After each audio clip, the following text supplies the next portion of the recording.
Welcome to the podcast. Alex, excited to have you here in flesh. I think haven't met a lot of people, so very excited to have you here. Thanks for coming by. For sure. You are outside of Bangalore. I'm in India. Why not? Right? Yeah. Look at this spot. This was worth coming out to. We drove out here. It took 2 hours to get out here. Yeah. And it was 100% worth it. Now I'm glad that you're out here. So what I want to talk to you about, Alex, is about content creation. So I've been SaaS focused on sort of building SaaS kind of products and things like that. And I really focused on sort of, as we talked about before, is bottom of the funnel, right? Where we're focused on sort of getting leads there and sort of closing sales there. Now we really want to sort of build out an audience, both from a recruitment perspective, from a brand perspective, and really build brand equity. So that's what I wanted to kind of talk to you about. So I would love to kind of hear your backstory. I know you're really popular on YouTube. That's how I actually discovered you. So how did you get started? Can you tell me a little bit about what made you say that, hey, I'm going to create this content, and how did you get started? When I was in college, I was dating this girl, and we just moved in together, and then we broke up.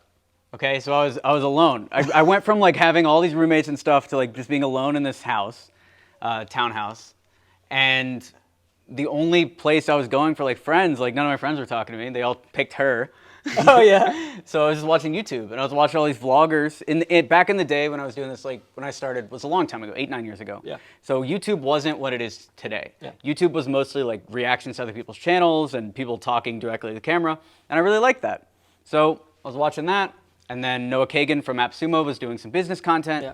and that was why I decided to get into YouTube. When I really got going, it was this thing called Make Money Week, which was, I was telling one of my friends, after I got some friends, I was telling one of my friends about the amazing business I wanted to start. And I realized as I was telling him this business idea that I hadn't made any money ever in my entire life. Yeah. No entrepreneurial money. So I just committed that day. I was like, all right, let me just go home. It'll be day 0, Make Money Week. By the end of the day, I'm gonna make by the end of the week, I'm gonna make $100. And I just documented day 1, day 2, day 3, day 4, day 5, day 6, day 7. They're still up on YouTube. And that was what got me going. And now I use YouTube the exact same way to this day. YouTube is an accountability tool to make sure that I get my work done. That's all it is. It's not a lead gen platform, even though we've made millions of dollars off YouTube. It's not a brand building platform, even though we have 60,000 plus subs. You know, it's not even really a nonprofit initiative, even though we've changed millions of people's lives. It's really just, if I don't have somewhere to report the stuff I'm doing, I won't do a single thing. That's why I make videos. Absolutely love it, man. So kind of the end objective was just accountability and something that you kind of fell in love with, rather than having sort of an ulterior sort of financial motive or building brand or anything like that. So in terms of, did you have any sort of anxieties with sort of kind of getting started? Because I know a lot of great entrepreneurs who have, and I'm one of them, right? This is sort of kind of my foray into actually creating content. How do you sort of break that anxiety of kind of building content? Or how did you do that? How did you do that? What I did originally was just hit record. The Make Money videos, Make Money Week videos, I don't even think they're edited. I think it's just hitting record, hit upload, and that was how I started.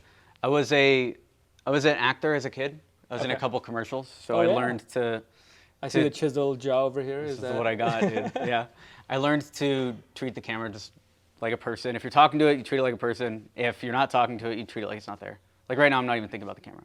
Okay. And that's about it. I also think about someone's hanging out with you. Like we're hanging out, we were playing golf earlier, we were hanging with your team. You're you, right there. There's no need to be anyone different when the camera's on. Cool. Awesome. So when it comes to picking platforms, right? So when you started, YouTube was something, as you said, at the nascent stage. Now there's a lot of business content that's there. Now there are other platforms like Twitter, Insta, people are doing Clubhouse. How do you say someone picks a platform? Is it where the platform they're the most comfortable with, or is it more about, hey, where's your audience hanging out? The way that I pick platforms is based on the hype. So everything I do is based around following the hype. So what am I personally hyped about in that moment, I'm gonna do. And so if I get addicted to a new platform, like for instance, I was making YouTube videos, or still making YouTube videos, probably doing like 6 a week now. I don't know how many we're doing. But I was so addicted to Twitter, and I was tweeting, and I was checking my notifications, doing all day for like maybe 4 months. And I realized if I'm gonna be doing this, I should probably take it seriously. So that's how I do it. It's like, what platforms are you addicted to? I watch YouTube so much. I watch if I'm alone, like if our team's around, we're in India, but like if I'm alone, I'll watch YouTube for 6 hours, like David Dobrik and like all the vloggers, everything. I love YouTube. Okay. But I'm also now on Twitter for 4 or 5 hours a day. Yeah. So you could take that and you could be like, I'm a lazy sack of crap, right? What am I doing? I'm consuming all this content. But because I also create content, now it's my work too. Okay. So that's the way I would think about creating content. What are you personally addicted to? And then you might as well get good at it. Okay. Got it. So what do you actually like, and then kind of spend some time there and kind of leverage that. So for Twitter specifically, Yeah. because I was at 4,000 subs on Twitter for like 5 years. Yeah. And then as soon as that clicked for me, we learned Twitter, and now we're over 30,000 subs. Twitter is going to surpass YouTube. It already surpasses YouTube in terms of monthly impressions. We got 7 million impressions last month. Yeah. We don't get that on YouTube. We don't get that on any social platform. I'll post a video on Twitter, and it'll get the same amount of views as our YouTube video gets in a week in about 2 hours. Okay? Yeah. Twitter is that huge for us. And the only thing that changed was I'm still tweeting the same amount as I did before, maybe a little more, but I learned how to tweet. Yeah, you have a course on that as well. So why don't you tell us a little bit about the course and what are some of the high-level kind of techniques that you teach? Sure. The course is called Twitter 10K. You guys can get it, twitter10k.com. In the course, we talk about our journey from going from nothing on Twitter to making, when we filmed the course, it was like $26,000 in a month, something good for us. And then we also take over somebody else's Twitter account and grow it from 0 to 10,000 followers in 3 days. Wow, okay. And I'll tell you exactly what I learned when I was doing the Twitter 10K thing. One, the only thing you really need is a Twitter account worth following, and then the followers will happen. So the guy's account we took over, his name was K-Prime. He's a Singapore software developer at a Fortune 500 company. Okay? I took his account, which was just called K-Prime. It had like 48 followers, and I unfollowed the 400 people he was following. Yep. So he was following 3 people and had 48 followers. I'm riffing these numbers, by the way. All the videos are inside the course. I'm riffing these numbers, but it was something like that. Then I rebuilt his profile, changed his name from K-Prime to El Software King, and now his profile was, he's a software developer. His profile is all about how to build SaaS and how to do software. That was all I wrote. I was like, I wrote the bio, I wrote the name, I made the profile picture. Now it's an NFT, but the profile picture was just like a picture of a software or something. And I wrote a pinned tweet, which is just a backstory. The backstory for this one was just kind of the hero's journey. It was like, you know, I used to be a poor kid from Singapore, and then I had to teach myself to code because I realized like coders made so much more money than anyone else. And then I fell in love with coding, but then I was stuck in my dead-end job. And then, you know, I learned whatever. Okay, stuck in my dead-end job. And the only way out was to learn not just coding, but marketing as well. Why do marketers make so much more than coders? That's something I was always thinking. So I've now become the fusion of both, and my mission is to teach other people how to not just be good coders, but to build coding businesses. Follow me for more. It was something like that. And so I pinned that to the top, and then I pushed a couple Twitter ads to it with lookalike audiences based on other people like SaaSWiz and Cold Email Wizard, which is called Twitter Pods. You find similar accounts, push some ads to it, and that was it. I put about $1,000 in ads to hit 10,000 followers, 15 cents a follower. That's awesome, man. And then I gave it right back to K-Prime. He has this account.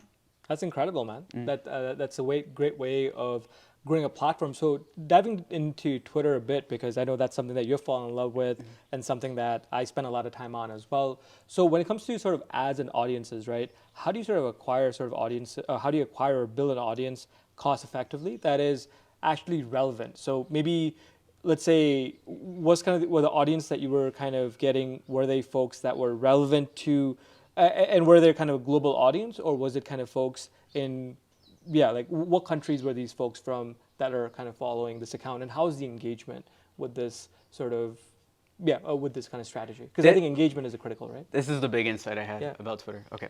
So Dennis Yu is a friend of mine. He's got 73,000 followers on Twitter, all organic, okay? Yeah. He posts a tweet, Yeah. it gets less engagement than my account. Wow. With Okay. 23,000. Like sometimes he'll post a tweet, it'll get 8 likes. Sometimes it'll get no likes. And it's like this across accounts. Like Pat Flynn, also 130,000 followers. Sometimes he'll post and get like 0 likes even. So many of those. So when I saw that, I thought, there's no difference, right? Like they spent all this time building what might be an organic audience, I don't know, and they're getting less engagement than I'm getting. I'm just going to promote this thing as ads. We're going to end up in the exact same position. Okay. So that's how I think about it. El Software King still has, I think he's actually growing. He's got 10,000 followers now-ish, maybe more. Yeah. And people are engaging. He's got an audience. I go for global targeting. You can go for American targeting, but I've legit found it's better to go for global from my point of view. Okay. I've also pivoted and developed more products for the global audience because of the fact that I could attract them to the account. But if you just wanted, like for instance, for Wealth Squad Vishal, my assistant, he's in India. We just wanted Indians, so we can get just Indians. For me, I go global. We get Nigerians and Indians. We get people from America, etc. It just comes down to building a profile that people want to follow. That's the main thing. If you build a profile that's garbage, then you're going to get garbage followers. If you build a profile that only people that like you and resonate and would buy your products would follow, then that's what you're going to get via ads. So for you, for instance, if you're trying to, what are you trying to do with Twitter? That's the question. What are you trying to do with Twitter? Yeah, so definitely to answer your question is build sort of brand equity for First Principles. I would say that. And then for me, it's really about recruiting the right talent. So I think there's a lot of great talent on Twitter. So that, and then also building great relationships with folks like you and things like that. So I would say hiring is one piece, and the second piece is building great relationships with other folks that I may be able to learn from or share my learnings with. So your bio would then be something like, 7-figure SaaS entrepreneur, building a great team of entrepreneurs in India, something like that, or building a great team of other entrepreneurs for job postings, go here. Something like that. Okay. And then the CTA needs to be exactly what you're looking at. Okay. Yeah, and that comes from training. What did I cover there, right? Yeah. 7-figure entrepreneur is case study. Yeah. It's similar actually to cold email. Our thing's cold email. It's like case study. The custom compliment would then be replaced by like why they're here, what you're going to tweet about, and then call to action. Understood. Okay. No, that's definitely great learning, and yeah, people should definitely check out the course that you have and the other courses as well that you have. So let's talk a little bit about sort of the type of content that you create. Do you have a framework? Do you have a strategy that you do follow around it, or is it just whenever you kind of think of something, you sort of tweet? What's your kind of content strategy, and how do you ensure that you are able to actually kind of create content on a regular basis? On Twitter, this is what I got, because it's different on YouTube and Twitter. On Twitter, what I did first is curate the people that I'm following. So if you are a reflection of your feed, then you want to make sure that your feed is like what you want to tweet. So I unfollowed so many people, and I only followed people that tweet kind of like what I want to tweet, like Cold Email Wizard and Dennis DeMori and Oliver Canton and Ed Lattimore, like all these guys in the money Twitter space, because that's what I wanted to be. If you're in the VC space or in Indian entrepreneurship space even, you could follow a bunch of VCs, you could follow a bunch of Indian SaaS entrepreneurs, or even just other giant SaaS entrepreneurs, whoever you want. That's what, in the course, we call it Twitter pods. It's basically you want to identify 10, 20, 30, 40 people that all have the type of content that you want to make. Then you only follow and engage with those people. Then, when you open your Twitter, all you're doing is reading those tweets. So, subconsciously, you're going to be tweeting like them. And then what I did is, it's called content storming, which is you could set a timer. I'm just fully addicted to Twitter. And you just come up with as many tweets as possible. And you just keep tweeting them as they're coming out. Like you're reading your feed for a little bit, someone says something, makes you think it's something, instead of replying to their tweet, you just tweet it as its own tweet. Or someone says a meme, and you make your own version of the meme, you tweet it out. And you just content storm means as much content as you possibly can at once. Then you feed that into Twitter ads to find which pieces of those content get the most followers. And the reason why you want to storm it is when you're first starting out, you have to find out what tweets work. And the only way to find out what tweets work is to get you addicted to that notification algorithm. You want to feel physical pain when you tweet and it gets 0 likes. And you want to feel like ultimate joy when you tweet and it gets like 5 likes even, just a little. And then eventually it'll start hitting big. That's the main strategy, riffing strategy, and just kind of feeling it out. The second thing that works very, very well is tweet modeling. Tweet modeling is where you go to an account that's similar to you, but in a different niche. So for instance, who do you love on Twitter? What's like a Twitter account that you like? Jason Lemkin. He runs something called Saster. Yeah, I've had him on our show before. Oh, amazing. Yeah. So you would go to Jason Lemkin's tweets, and you would look at his most popular tweets, you can actually use Twitter Advanced Search. So advancedsearch.twitter.com, I think it is, or you just Google that. And you can set the parameters. You can be like, tweets by Jason Lemkin that got more than 100 likes. And then you look at his tweets. And then instead of copying his tweets, he might say something like, the best way to grow a SaaS business is to do X, Y, Z, 3 bullet points. Then you would write a tweet that was something like, the best way to grow a SaaS business is, and then you'd write your own, but you'd keep it similar to his vibe. It's actually easier if you go outside the niche. So one thing that I've really been loving is I go even crazier with it. So most people would go to like Elon Musk and write like Elon Musk, but now you're a SaaS guy, so you're writing Elon Musk as SaaS. But what I'm doing is we'll find ultra viral tweets, and we put it into this thing called, is it Twitter Pack? Yeah. Okay, we put it into this thing called Twitter Pack, where we collected 400 tweets that were from accounts that had under 10,000 followers that got over 200,000 likes. So now I look at those, and it's crazy stuff like AOC, or what was it? AOC said a tweet that was like, if someone told me in 2014 that at one point someone would be saying my name at a presidential debate, I would tell them to quit whatever drugs they're on. Yeah. So then I wrote one, and I was like, if somebody told me in 2014 that we would change millions of lives by teaching cold email, I would tell them to quit whatever drugs they're on. Same exact tweet, right? But for my niche. Yeah. And you could do that all day. All day, all day, all day. Okay. Awesome. So when it comes to content creation, I've seen a lot about ghostwriting as well on Twitter. I think for folks that are looking to build audience, they may be able to create content, but time is always something, hey, do I build my business or do I build an audience? So what are your thoughts about kind of ghostwriting or someone else kind of doing this for you? Do you think it can work, or you don't think as being a successful way of creating content, at least for Twitter? It can definitely work. And one of my favorite ghostwriters is this guy, J.K. Molina. Okay. We just interviewed him. He's actually worth checking out because he's known for ghostwriting. Okay. Great guy. I'm actually a ghostwriter. I've been writing for Dennis Yu's account just for free. I don't take on any clients. He just gave me access to his Twitter and said spam it if you want. So I've been spamming the crap out of his Twitter. And do I think ghostwriting works? J.K. Molina has a strategy which is basically exactly what I just talked about, which is he's modeling other people's tweets, putting them through your voice. So of course it works. Yeah. Okay.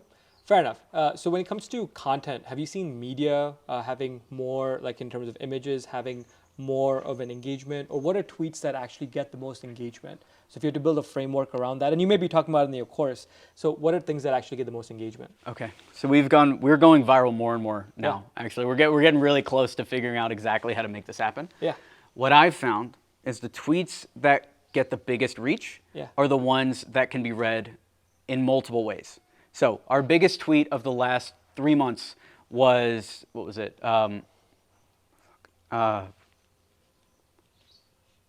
Bitcoin is AOL, Ethereum is Yahoo, Cardano is Google. Yeah. Okay? Yeah. That got 3 or 4 million impressions, like thousands of likes, a bunch of comments all over the place. Yeah. Now, that tweet hit for so many reasons. Cardano is Google. Cardano fanboys are going to comment that. They're going to like that.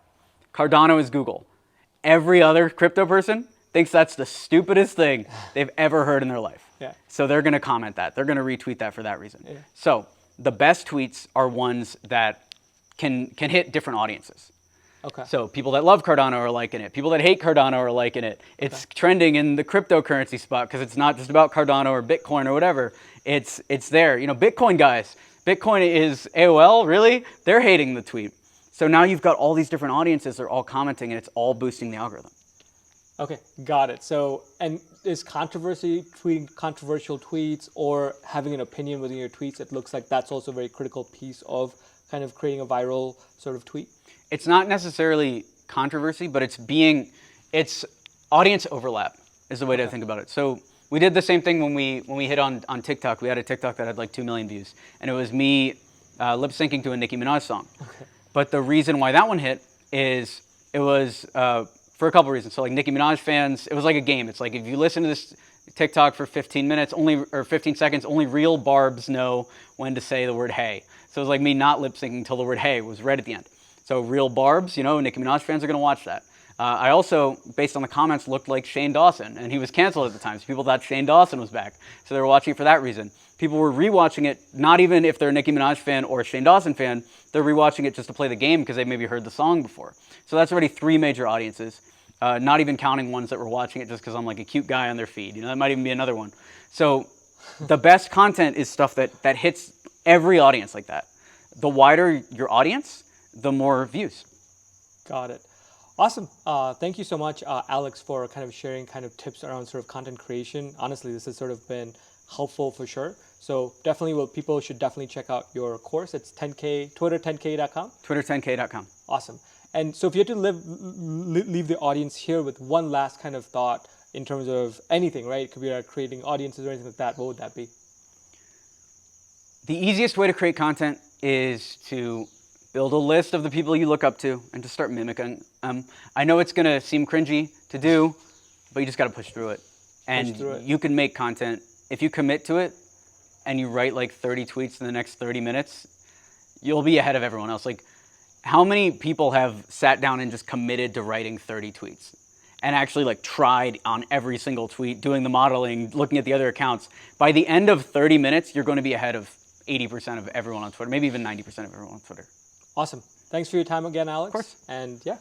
Thanks for having me. Yeah, of course. Thanks, Alex. Thank you guys for joining this podcast. So if you're interested in more content like this about content creation, about building a brand, and how do you actually scale a business to 10 million or more, this is definitely kind of a podcast for you. So thank you for being here and sharing your time with us.